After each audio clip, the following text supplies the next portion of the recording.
Perseverance. It is only by reflection that we derive a just appreciation of the value of perseverance. When we see how much can be accomplished in any given direction by the man or woman of but average ability who resolutely perseveres in the course of action adopted as the ruling purpose of their lives, we then arrive at a just estimate of the value of perseverance as a factor in success. The old fable of the hare and the tortoise only exemplifies a truth which we are all ready to admit when we once stop to admire those stupendous works of nature and art which proclaim in no uncertain tones the triumph of perseverance.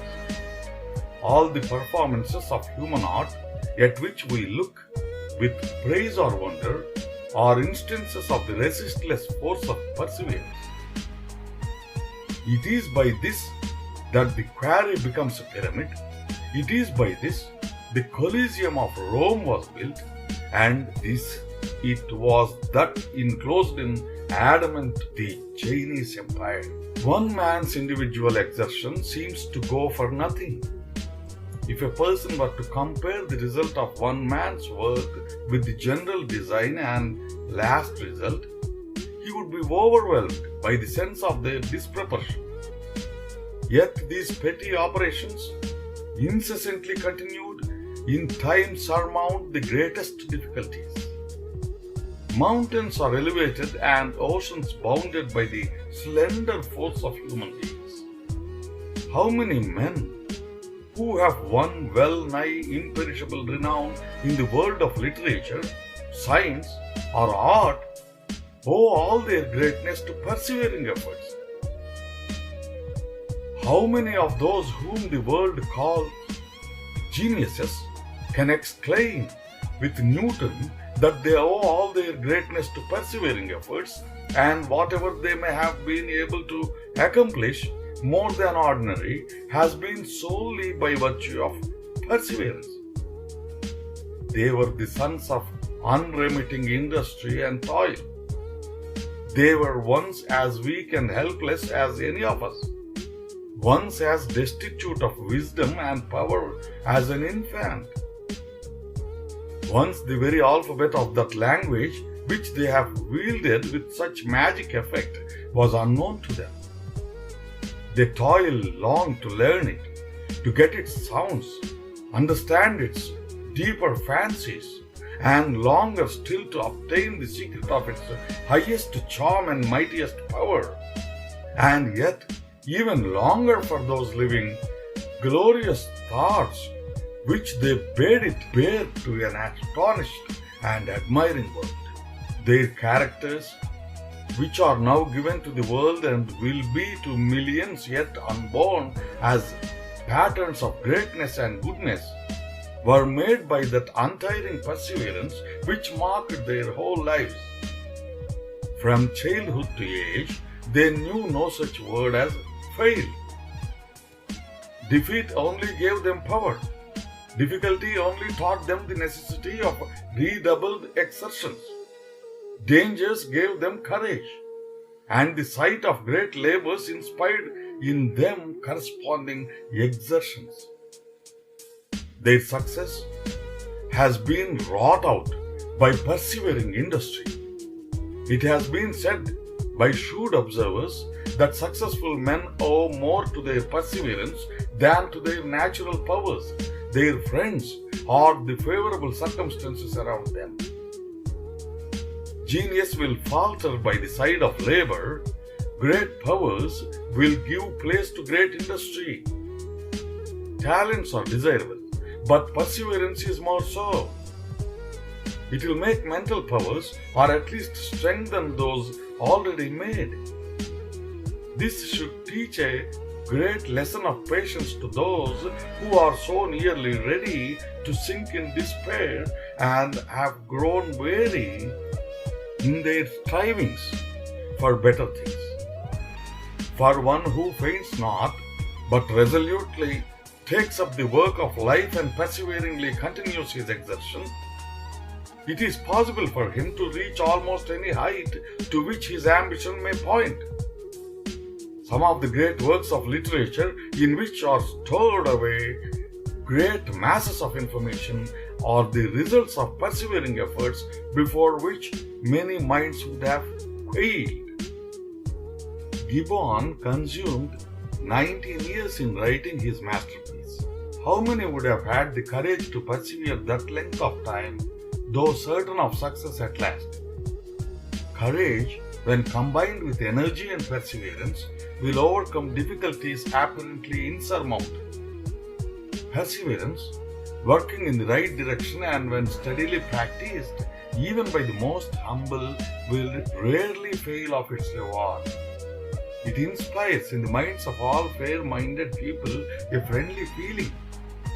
Who will not befriend the persevering, energetic youth, the fearless man of industry? Who is not a friend to him, who is a friend to himself? He who perseveres in business amidst hardships and discouragements will always find ready and generous friends in time of need. He who will persevere in a course of wisdom, rectitude, and benevolence is sure to gather round him friends who will be true and faithful. Go to the men of business, of work, of influence, and ask them who shall have their confidence and support. They'll tell you, the men who falter not by the wayside, who toil on in their calling against every barrier, whose eyes are upward and whose motto is Excelsior.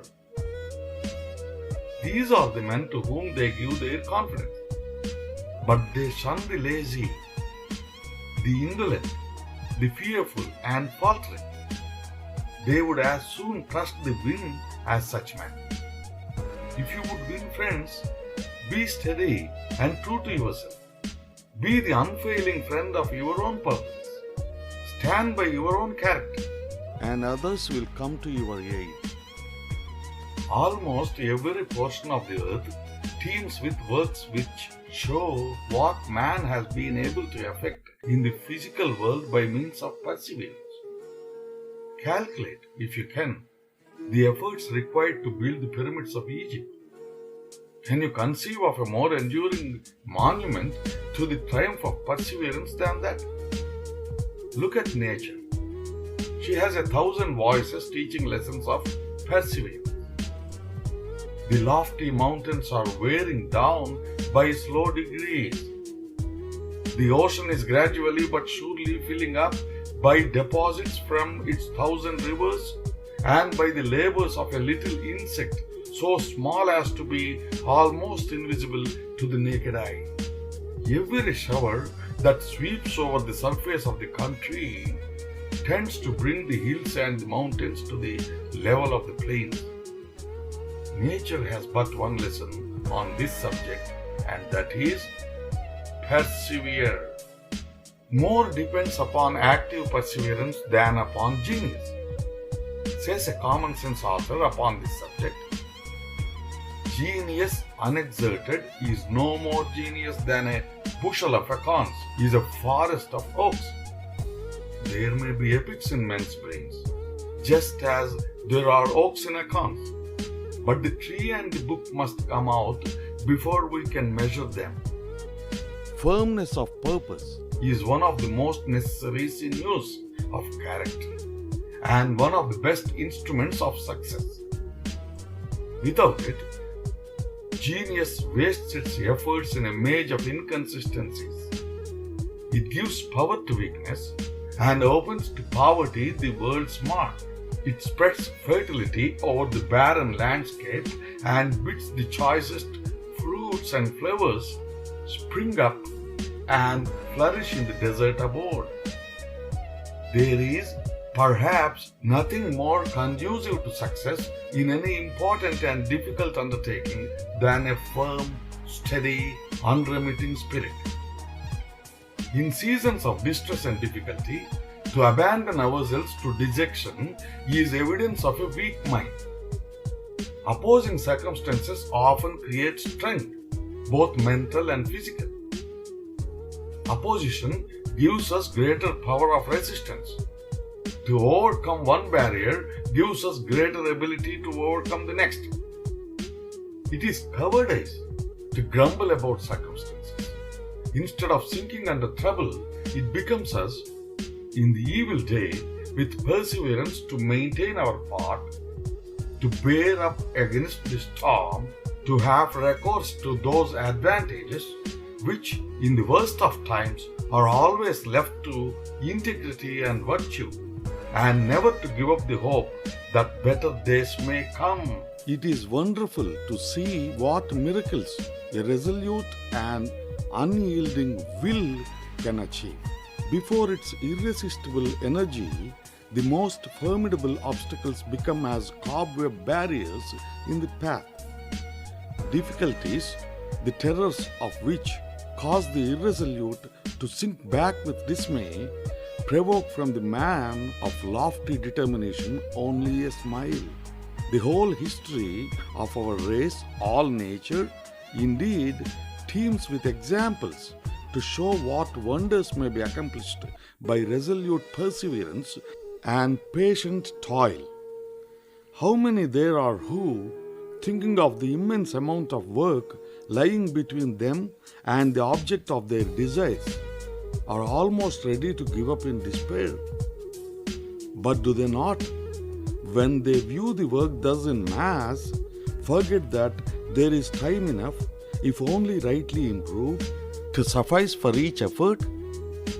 One step after another, perseveringly continued, will enable you to arrive at your journey's end, however long it may be. It is only when you come to reckon up the aggregate number of steps that you are ready to sink under a feeling of despair. But you are not required to take them all at once. There is an allotted time for each individual step. Thus, in viewing any work that you may have marked out in life, only remember that you are not obliged to do the work all at once, that the regular daily portions performed quietly and systematically day after day will enable you to achieve almost any desired result. When we reflect on the wonderful results that perseverance has accomplished, we are led to believe that the man who wills, resolves, and perseveres can do almost anything. Everyone, then, regardless of his condition in life, should set his aim high and resolve to remit no labor necessary for its realization, but cheerfully take up the trials and burdens that life has in store for him, and carry them forward, be the discouragements what they may, to a glorious consummation. Only learn to carry a thing through in all of its details, and you have measured the secret of success.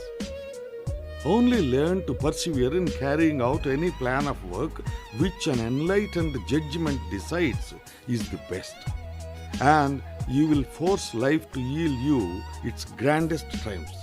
There is almost no limit to what you can achieve if you thus govern your actions and make all your exertions contribute to the fulfilling of some great purpose of life, which you took up with a brave heart and with a determination to persevere therein until success crowns your efforts.